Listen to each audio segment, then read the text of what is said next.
आप जानते हैं दोस्तों, हमारे देश में बिटियाएं बड़ी दुखी हैं। हमारी बेटियां कहीं से सुखी नहीं हैं और कहीं की भी नहीं। माँ बाप भी हेल्प नहीं करते हैं, पति भी हेल्प नहीं करता है। जब उसका कोई नहीं है तो वो कहाँ जाएगी। हमारी सरकार बड़े बड़े वादे करती है, लड़कियों के लिए ये किया, लड़कियों के लिए वो किया। क्या किया? खाली लिख देने से और पढ़ लेने से कुछ नहीं होता है। एक सर्वे होना चाहिए जिसमें जहाँ भी कोई बहन बेटी है उसका डाटा रहना चाहिए। उससे अकेले में बात करनी चाहिए कि बेटे तुम्हें क्या दुख है। क्योंकि कई बार घबराहट के मारे या शर्म के मारे हमारी बेटियां हमें कुछ नहीं बताती हैं, बात को छुपा लेती हैं। ये तो दोस्तों आप जानते ही होंगे कि बात को छुपाना और ज़्यादा सीरियस हो जाता है। लेकिन क्या आप जानते हैं, जिस दिन हमारे घर की बेटियां सुखी हो जाएंगी उस दिन हमारा देश आज़ाद हो जाएगा एक बार फिर। आज हम ये कह सकते हैं कि हमारे देश में महिलाओं ने बड़ा तरक्की की है, बड़ा नंबर हासिल किए है, बड़ा है। लेकिन ताज्जुब की बात है, इतना सब कुछ हासिल करने के बाद भी ऐसा लगता है कि कहीं कुछ कमी है, कहीं बहुत कमी है। ये तो बहुत हिम्मतदार बेटी है जिसने फ़ोन पर इतनी बात कही है।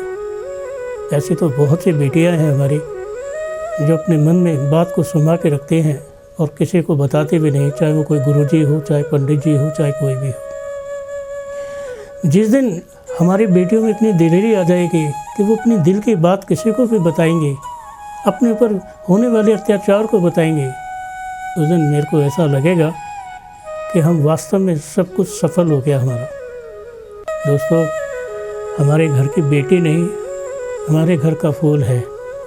और जब कहते हैं कि घर में फूल मुरझा जाए, बेटी मुरझा जाए, बेटी आकर अपने बाप से, अपनी माँ से दिल की बात ना करे, तो आप ये बताओ कि इसकी कौन सुनेगा। दिल तो है नहीं कि दिल जाके सुन लेगा। और मज़े की बात है कि जब कोई भी हमारी बेटियाँ कोर्ट कचहरी का या किसी का दरवाज़ा खटखटाती है तो वहाँ से भी उसे ऐसा लगता है जैसे सच सुना नहीं जा रहा और सच पहुँचने में बड़ी देर हो गई। अगर आज फैसला होना है, बेटी का जीवन बड़ा होता जा रहा है, बड़ा होता जा रहा है, और 10 साल बाद उसे कोई फैसला अपने प्रति सुनने को मिले तो 10 साल में तो उसका सब कुछ ख़त्म हो गया है। ये तो इंस्टेंट उपाय होना चाहिए। जिस दिन हमारे देश में, जिस दिन हमारी बेटियों के दिल में बड़ी जगह आ जाएगी, अपनी बात को कहने की जगह आ जाएगी, उस दिन कोई समस्या नहीं रहेगी। जिस दिन हमें ऐसा लगेगा कि हमारी बेटी का चेहरा फूल की तरह मुस्कुरा रहा है, उस दिन हमें लगेगा कि आज हमारी खुशियों का दिन आ गया है। हर हाल में बच्चियां सुखी रहनी चाहिए किसी भी तरीके से। कानून बहुत सारे हैं लेकिन कानून उन्हें पता नहीं है, उन्हें मालूम नहीं है कि क्या हमारे फेवर में है, क्या नहीं है। आजकल तो ये भी हुआ है कि बेटी पिता की संपत्ति में बराबर की हकदार है, लेकिन जब किसी को पता ही नहीं है तो कैसे उसका मुकाबला करेगी, कैसे अपनी बात को कैसे कहेगी, अपना समर्थन कैसे लेगी। और जब ऐसी बात कहती है तो बहुत सारे दुश्मन पैदा हो जाते हैं, बेकार के दुश्मन जो उसकी तरक्की के उसमें हर चीज़ में रोड़ा अटकता है।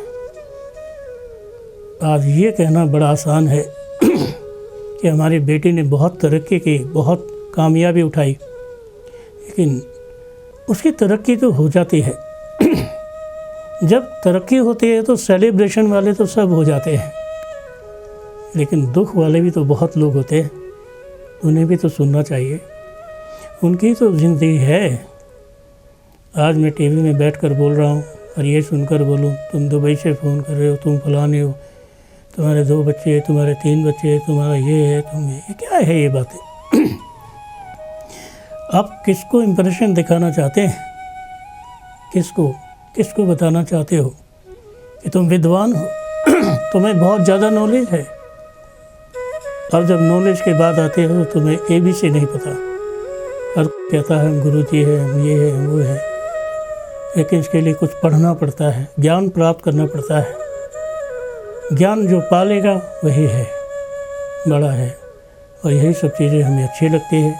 मुझे बड़ा अच्छा लगता है कि मैं आप लोगों से जब रियल में बात करता हूँ तो मुझे लगता है कि चलो मैं ऐसा तो नहीं जो झूठी कॉल ले, झूठी बातें करे। आज के लिए दोस्तों बस इतना ही। कल फिर करेंगे ख़ास मुलाकात आशु भाई गुरजी के साथ। नमस्कार। आज के लिए दोस्तों बस इतना ही। कल फिर करेंगे ख़ास मुलाकात आशु भाई गुरजी के साथ। नमस्कार।